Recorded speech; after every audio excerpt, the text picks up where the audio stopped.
Today, I'm Odie, Magno, and I'm going to present to you the simple schematic diagram for the operation and principles used in the Deareator at the Power Lab. So here's it. Here's my simple drawing for the Deareator. So as you can notice, we have some supply side coming from the above, right above the Deareator.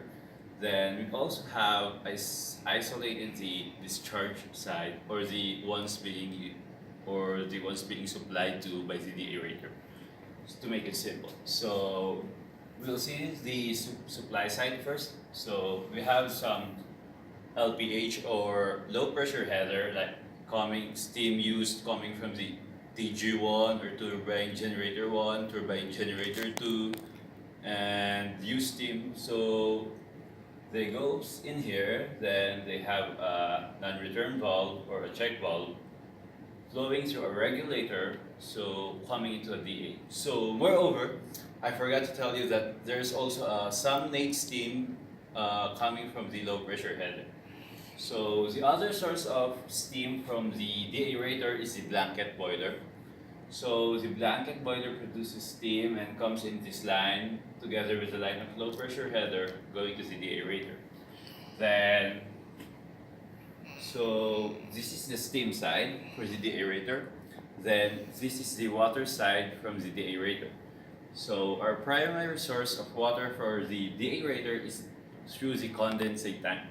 So we have two lines in here, a gate valve and a check valve going through the deaerator, and we also have a motorized valve going to the deaerator.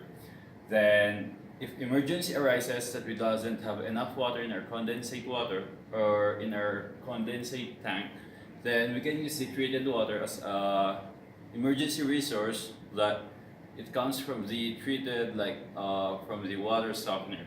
So it comes in here like check valve, gate valve, passing through a motorized valve, and as an emergency line, we also have a bypass in here. So I'll explain to you the purpose of the deaerator. The aerator removes the oxygen from the water, other types of impurities. So it's demineralized water ready to use by our boilers for our boilers. So within the system of the deaerator, so steam and water mixes right through here. So steam coming from above going down, then water from so steam coming from this side going up, and this water is coming from this side from above going down. So in the middle they have joined they have mixed together to provide the removal of oxygen. So within the aerator, we have three systems like pressure transmitter, temperature transmitter, and level transmitter that would transmit our data into a digital panel like a screen. Then in order to maintain pressure or in a safe way, we have 20 psi safety regulating valve in there. So that's the supply side for the aerator. Coming into the discharge side, we have a blank. It goes down into a blanket boiler.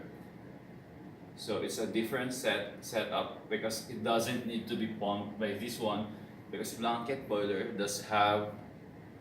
do need to have water most of the time because it supplies heat and pressure into our four different types of boilers.